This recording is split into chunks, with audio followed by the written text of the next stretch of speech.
ನಾಮಸ್ಮರಣೆಯಿಂದ ಸಕಲ ಪಾಪಹರ ರಾಮ ರಾಮ ಎನ್ನಿರೋ. ಶ್ರೀರಾಮ್ ಜೈ ರಾಮ್ ಜೈ ಜೈ ರಾಮ್.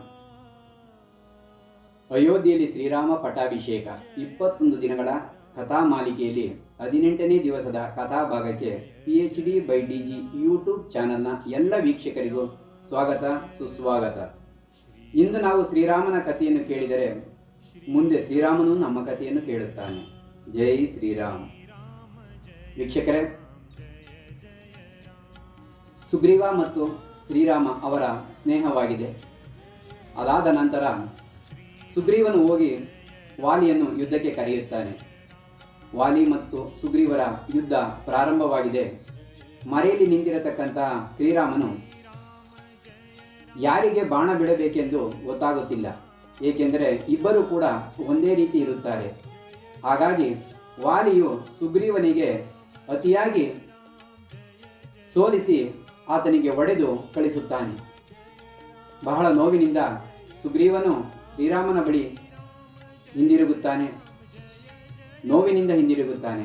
ಆಗ ಶ್ರೀರಾಮನು, ನಿಮ್ಮಿಬ್ಬರಲ್ಲಿ ಯಾರು ಎಂದು ತಿಳಿಯಲಿಲ್ಲ, ಹಾಗಾಗಿ ನಿನಗಿದೋ ಒಂದು ಹೂವಿನ ಮಾಲೆಯನ್ನು ಹಾಕುತ್ತೇನೆಂದು ಸುಗ್ರೀವನ ಕೊರಳಿಗೆ ಒಂದು ಹೂವಿನ ಮಾಲೆಯನ್ನು ಹಾಕಿ ಪುನಃ ಯುದ್ಧಕ್ಕೆ ಕಳಿಸುತ್ತಾರೆ ಶ್ರೀರಾಮ ಪ್ರಭುಗಳು.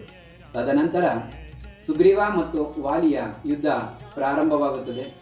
ಮುಷ್ಟಿ ಯುದ್ಧದಲ್ಲಿ ಇಬ್ಬರೂ ಕೂಡ ಸರಿ ಸಮಾನವಾಗಿ ಹೋರಾಡುತ್ತಿರುವಾಗ ಶ್ರೀರಾಮಚಂದ್ರರು ವಾಲಿಗೆ ಬಾಣವನ್ನು ಬಿಡುತ್ತಾರೆ.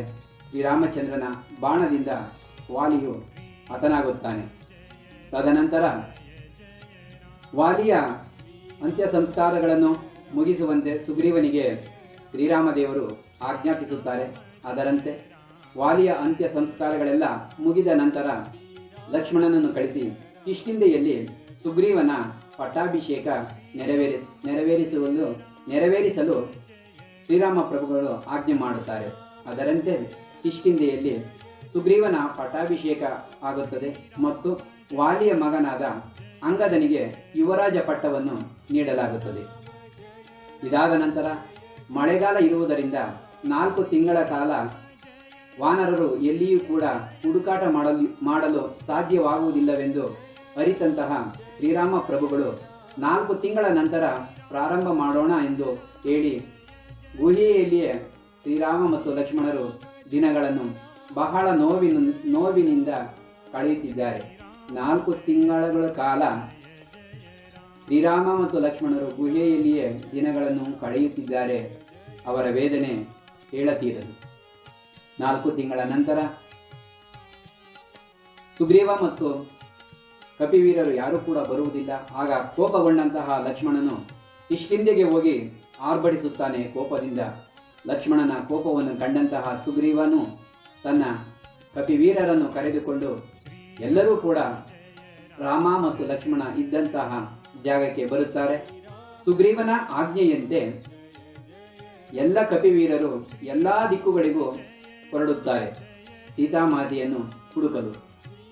ಹೀಗೆ ಹೊರಟಂತಹ ಕಪಿವೀರರು ಅಯೋಧ್ಯೆಯ ಬಗ್ಗೆ, ಜಟಾಯು ಬಗ್ಗೆ ಹೀಗೆ ಮಾತನಾಡುತ್ತಿರುತ್ತಾರೆ. ಒಂದು ಗುಂಪು ಆ ಒಂದು ಜಾಗದಲ್ಲಿ ಇದ್ದಂತಹ ಒಂದು ದೊಡ್ಡ ಪಕ್ಷಿ ಈ ಮಾತನ್ನು ಕೇಳಿಸಿಕೊಂಡು ವಿಸ್ತಾರವಾಗಿ ತಿಳಿಸುವಂತೆ ಈ ವಾನರರಿಗೆ ಹೇಳುತ್ತದೆ. ಏಕೆಂದರೆ ನೀವು ಮಾತನಾಡುತ್ತಿರುವ ಜಟಾಯು ನನ್ನ ಸಹೋದರ. ಆತನ ಸಾವಾಗಿರುವುದನ್ನು ಕೇಳಿ ನನಗೆ ಆಗುತ್ತಿದೆ ಎಂದು ಹೇಳಿ ನೀವು ಹುಡುಕುತ್ತಿರುವ ಸೀತಾಮಾತೆಯಾದರೂ ರಾವಣನು ತನ್ನ ಪುಷ್ಪಕ ವಿಮಾನದಲ್ಲಿ ಲಂಕೆಯ ಮಾರ್ಗವಾಗಿ ಬಲವಂತವಾಗಿ ಕರೆದುಕೊಂಡು ಹೋಗುತ್ತಿರುವುದನ್ನು ನಾನು ನೋಡಿದ್ದೇನೆ ಎಂದು ಸಂಪಾತಿ ಪಕ್ಷಿಯು ಈ ವಾನರರಿಗೆ ವಿಷಯವನ್ನು ತಿಳಿಸುತ್ತದೆ. ಇದನ್ನು ತಿಳಿದಂತಹ ಆ ವಾನರರು ಸುಗ್ರೀವನಿಗೆ ಬಂದು ಈ ವಿಚಾರವನ್ನು ತಿಳಿಸುತ್ತಾರೆ. ಆಗ ಎಲ್ಲರೂ ಕೂಡ ಕುಳಿತು ಮುಂದೇನು ಮಾಡಬೇಕೆಂದು ಯೋಚಿಸಿ ತದನಂತರ ಅವರೆಲ್ಲರೂ ಕೂಡ ಸಮುದ್ರ ತೀರಕ್ಕೆ ಬರುತ್ತಾರೆ. ಸಮುದ್ರ ತೀರದಿಂದ ಲಂಕೆಯನ್ನು ನೋಡುತ್ತಾ ಎಲ್ಲರೂ ಅಲ್ಲಿ ಸೇರಿದ್ದಾರೆ. ಆದರೆ ಲಂಕೆಯಲ್ಲಿ ಸೀತಾಮಾತೆ ಇರುವುದು ಎಂದು ಸಂಪಾತಿಯಿಂದ ವಿಷಯ ತಿಳಿದಾಗಿದೆ. ಆದರೆ ಈಗ 100 ಯೋಜನ ದೂರ ಇರತಕ್ಕಂತಹ ಆ ಲಂಕೆಗೆ ಹೋಗುವುದಾದರೂ ಹೇಗೆ ಎಂದು ಎಲ್ಲರೂ ಯೋಚಿಸುತ್ತಾ ಕುಳಿತಿದ್ದಾರೆ. ಯಾರೊಬ್ಬರಿಗೂ ಕೂಡ ಏನು ಮಾಡಬೇಕೆಂದು ತಿಳಿಯುತ್ತಿಲ್ಲ. ಆಗ ದೂರದಲ್ಲಿ ಒಬ್ಬನೇ ಕುಳಿತಿದ್ದಂತಹ ಆಂಜನೇಯನನ್ನು ನೋಡಿದಂಥ ಜಾಂಬವಂತ ಆತನನ್ನು ಕರೆದು ಆತನ ಶಕ್ತಿಯ ಪರಿಚಯ ಮಾಡಿಕೊಡುತ್ತಾನೆ. ಜಾಂಬವಂತ ಆಂಜನೇಯನಿಗೆ, ಬಾಲ್ಯದಲ್ಲಿ ನೀನು ಸೂರ್ಯನನ್ನೇ ಹಣ್ಣೆಂದು ತಿನ್ನಲು ಅಲ್ಲಿಯವರೆಗೂ ಹಾರಿದ್ದವನು, ನಿನಗೆ ಇಲ್ಲಿಂದ ಲಂಕೆಗೆ ಹಾರಲು ಕಷ್ಟವಾಗುವುದೇ ಆಂಜನೇಯ ಎಂದು ಹೇಳಿದಾಗ ಆಂಜನೇಯನಿಗೆ ತನ್ನ ಶಕ್ತಿಯ ನೆನಪಾಗಿ ಅವರೆಲ್ಲರಿಗೂ ನಮಸ್ಕರಿಸಿ ಬಹಳ ದೃಢತೆಯಿಂದ ಶ್ರೀರಾಮ್ ಎನ್ನುತ್ತಾ ತಾನು ಆಕಾಶಕ್ಕೆ ಹಾರಿದ್ದಾನೆ ಲಂಕಾಪಟ್ಟಣ ಸೇರಲು. ವೀಕ್ಷಕರೇ, ಪ್ರತಿಯೊಬ್ಬರಲ್ಲೂ ಕೂಡ ಅವರದೇ ಆದ ಒಂದು ವಿಶೇಷವಾದ ಶಕ್ತಿ ಇರುತ್ತದೆ. ಆದರೆ ಅದನ್ನು ಅವರು ತಿಳಿದಿರುವುದಿಲ್ಲ. ಯಾರಾದರೂ ಆತ್ಮೀಯರು, ಹಿತೈಷಿಗಳು ಅದನ್ನು ಗುರುತಿಸಿ ಹೇಳಿದಾಗ ಸಾಧ್ಯವಾಗದ ಕಾರ್ಯಗಳನ್ನು ಕೂಡ ಮಾಡಬಹುದು ಎಂಬ ಸಂದೇಶವನ್ನು ಜಗತ್ತಿಗೆ ನೀಡಿದ ರಾಮಾಯಣ ಒಂದು ಕಥೆಯಲ್ಲ, ಅದೊಂದು ಮಹಾಕಾವ್ಯ. ವೀಕ್ಷಕರೇ, ಮನಸ್ಸಿನ ಅನೇಕ ಸಮಸ್ಯೆಗಳಿಗೆ PhD/DG ಯೂಟ್ಯೂಬ್ ಚಾನಲ್ನಲ್ಲಿ ಬರುವಂತಹ ಇಂತಹ ವಿಡಿಯೋಗಳನ್ನು ನೋಡುತ್ತೀರಿ. ಲೈಕ್ ಮಾಡಿ, ಶೇರ್ ಮಾಡಿ ಮತ್ತು ಯೂಟ್ಯೂಬ್ ಚಾನಲ್ಗೆ ಸಬ್ಸ್ಕ್ರೈಬ್ ಆಗಿ. ಜೈ ಸೀತಾರಾಮ್. ವ್ಯೋಮಕೇಶನ ದಿವ್ಯ ತಾರಕ ಮಂತ್ರವು ರಾಮ ರಾಮ ಎನ್ನಿರೋ. ರಾಮ ರಾಮ ಜಯ ರಾಜಾ ರಾಮ್, ರಾಮ ರಾಮ ಜಯ ಸೀತಾರಾಮ್, ರಾಮ ರಾಮ ಜಯ ರಾಜಾ ರಾಮ್, ರಾಮ ರಾಮ ಜಯ ಸೀತಾರಾಮ್, ರಾಮ ರಾಮ